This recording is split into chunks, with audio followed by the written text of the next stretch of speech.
रोहन दिल्ली शहर में नया नया आया था। गांव से शहर आकर वो बहुत ही खुश था। गांव में बहुत गरीबी होने के कारण वो शहर आ गया था। रोहन का दोस्त राजेश दिल्ली में कई दिनों से रहता था। रोहन राजेश से कहता है, अरे वाह, ये दिल्ली शहर तो गजब का शहर है, बिल्कुल हमारे गांव के उलट। इतने पैसे वाले लोग रहते हैं, मैं भी खूब पैसे कमाऊंगा यहाँ। कमा लेना रोहन भैया, हम सब यहाँ पैसे ही तो कमाने आए हैं। तुम कल से ही कोई नौकरी ढूंढने लग जाओ। फिर राजेश के कहने पर रोहन नौकरी ढूंढने लगता है, लेकिन काफी दिनों तक उसे कोई नौकरी नहीं मिलती। इस बात पर रोहन दुखी हो जाता है। राजेश भैया, यहाँ तो मुझे कोई नौकरी ही नहीं मिल रही है। लगता है मेरी किस्मत ही खराब है। अब तो मेरे पास गांव से लाए हुए पैसे भी खत्म होने को है। लगता है फिर से गांव जाना पड़ेगा, वो भी खाली हाथ। अरे तुम उदास मत हो, मैं तो कहता हूँ तुम कोई अपना बिजनेस ही कर लो। मेरे पास कुछ पैसे हैं, वो ले लेना। रोहन को राजेश की बात जच जाती है और वो एक आइसक्रीम की रेहड़ी लगा लेता है। कुछ दिनों बाद उसका काम भी चल जाता है। रोहन बहुत खुश होता है, लेकिन एक दिन एक बूढ़ी औरत उसके पास आती है। बच्चा, बहुत दिनों से भूखी हूँ, कुछ खाने को दे दो, नहीं तो मैं भूख से मर ही जाऊंगी। रोहन दया के कारण एक आइसक्रीम निकाल कर दे देता है। बुढ़िया आइसक्रीम लेकर वहाँ से चली जाती है और थोड़ी दूर जाने पर वो एक चुड़ैल में बदल जाती है। आज मैं भी आइसक्रीम खाऊंगी, मजा आ जाएगा। मेरी सारी चुड़ैल सहेलियां बहुत तारीफ करती हैं आइसक्रीम की। ऐसा कहकर चुड़ैल आइसक्रीम खा जाती है। उसके बाद चुड़ैल हर रोज बूढ़ी औरत बनकर रोहन के पास जाती और रोहन हर बार आइसक्रीम दे देता।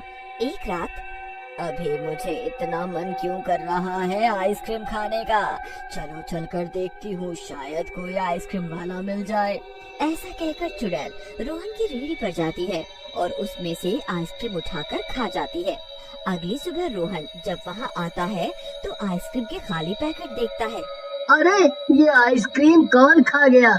लगता है चोर आ गए होंगे। इसके बाद चुड़ैल दिन में जाने की बजाय रोज रात को जाती और रोहन की रेहड़ी से आइसक्रीम लेकर खा जाती।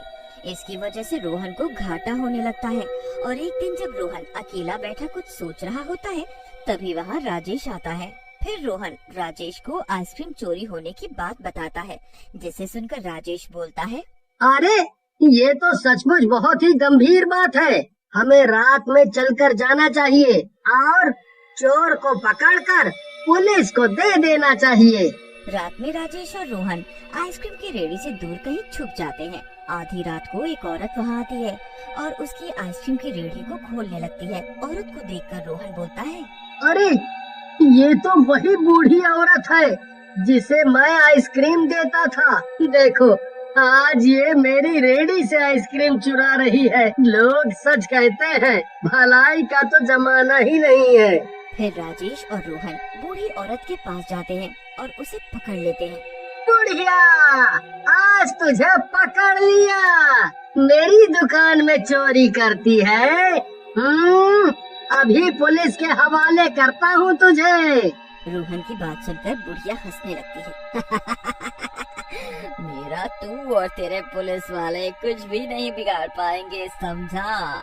तेरी भलाई इसी में है कि तू यहाँ से चला जा।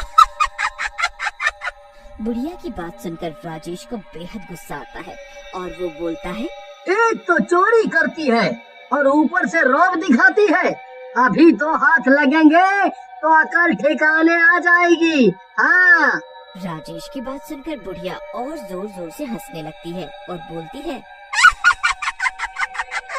मेरी अकल नहीं, अकल तो तुम दोनों के ठिकाने आ जाएगी जब तुम मेरा असली रूप देखोगे। ऐसा कहकर बुढ़िया चुड़ैल के रूप में आ जाती है। चुड़ैल को देखकर दोनों वहाँ से भागने लगते हैं। राजेश रोहन को बोलता है, अबे रोहन के बच्चे, तुझे ये चुड़ैल ही मिली थी पंगे के लिए। मैंने गलती की तो तेरे साथ यहाँ आया। आज से मेरी तौबा, अरे मेरी क्या, मेरे बाप की भी तौबा, जो तेरे मामले में कभी बोला। तभी चुड़ैल उनके सामने आकर खड़ी हो जाती है और बोलती है, तुम दोनों क्या सोच रहे हो, मुझसे बचकर भाग सकोगे? ऐसा नहीं हो सकता। रोहन चुड़ैल को बोलता है, चुड़ैल जी, आपको आइसक्रीम खानी है ना, आप रोज खाओ, लेकिन हम दोनों को जाने दो। आपका जब भी मन हो आप मेरी दुकान से आइसक्रीम ले जाना, लेकिन अभी तो हमें जाने दो। रोहन के कहने पर चुड़ैल को ना जाने क्यों दया आ जाती है और वो बोलती है, ठीक है, तू कह रहा है तो मैं तेरी बात पर विश्वास कर लेती हूँ, लेकिन अगर ज्यादा चालाक बनने की कोशिश की तो ध्यान रखना, मेरे से बुरा कोई नहीं होगा।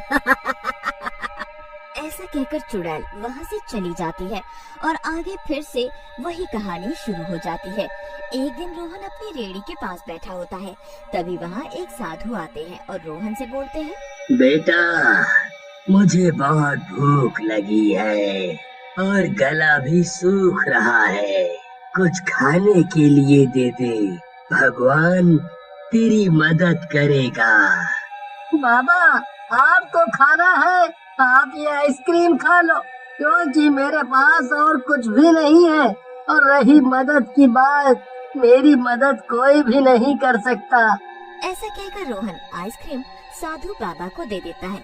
साधु बाबा आइसक्रीम खाने लगते हैं और बोलते हैं, वाह बेटा वाह, भगवान तेरा भला करेगा, तूने भूखे को खाने को दिया है, तेरी लंबी उम्र हो।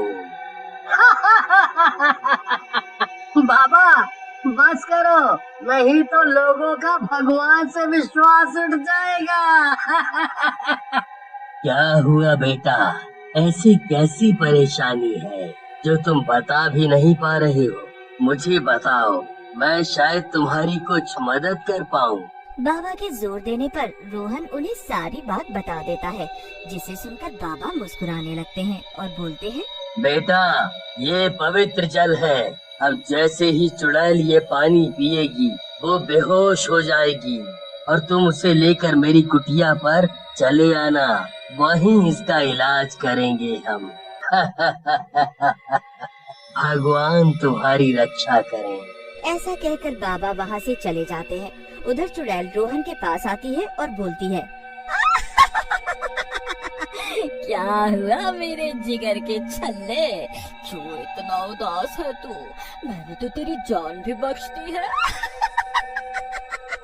चल चल, अब जल्दी से मुझे आइसक्रीम खिला। रोहन चुड़ैल को आइसक्रीम निकाल कर देता है और बोलता है, चुड़ैल जी, मैं कुछ नई तरह की आइसक्रीम लाया हूँ, पता नहीं आपको पसंद आएगी या नहीं, इसीलिए मैं घबरा रहा हूँ। नई आइसक्रीम, वाह वाह, मजा आ जाएगा, इतनी गर्मी में ठंडी ठंडी नई आइसक्रीम। फिर चुड़ैल चटखारे लेकर आइसक्रीम खाने लगती है। तभी राजेश भी वहाँ आ जाता है, लेकिन तब तक पवित्र जल ने अपना काम कर दिया होता है। चुड़ैल बेहोश होने लगती है। तुम दोनों ने इसमें क्या मिलाया है? अगर मुझे कुछ हुआ तो मैं तुम्हें कच्चा निगल जाऊंगी, समझे? ऐसा कहकर चुड़ैल बेहोश हो जाती है। रोहन और राजेश चुड़ैल को उठाते हैं और बाबा की कुटिया में ले जाते हैं। फिर बाबा के कहने पर रोहन और राजेश चुड़ैल को एक पेड़ से बांध देते हैं। तभी चुड़ैल को होश आ जाता है और अपने आप को बंधा देख चुड़ैल बोलती है, तुम दोनों की इतनी हिम्मत कि मुझे बांधो, जल्दी से मुझे खोल दो, नहीं तो मैं आज तुम दोनों को पूरा खोल डालूंगी, समझे? इतनी भी क्या जल्दी है चुड़ैल चाची, अभी तो तुम्हें इन बच्चों की कुछ सेवा भी करनी है। ऐसा कहकर बाबा मंत्र पढ़ने लगते हैं। मंत्रों की शक्ति से चुड़ैल एक बौनी औरत के रूप में बदल जाती है। आज से तू रोहन की दुकान पर काम करेगी और आइसक्रीम डिलीवरी करेगी। नहीं नहीं बाबा, ऐसा मत करो, इसे जाने दो। तुम चिंता मत करो बेटा, शिव भगवान की कृपा से जैसे ही इसकी सजा पूरी हो जाएगी ये यहाँ से चली जाएगी। ऐसा कहकर बाबा वहाँ से गायब हो जाता है और चुड़ैल रोहन की दुकान पर आइसक्रीम डिलीवरी का काम करने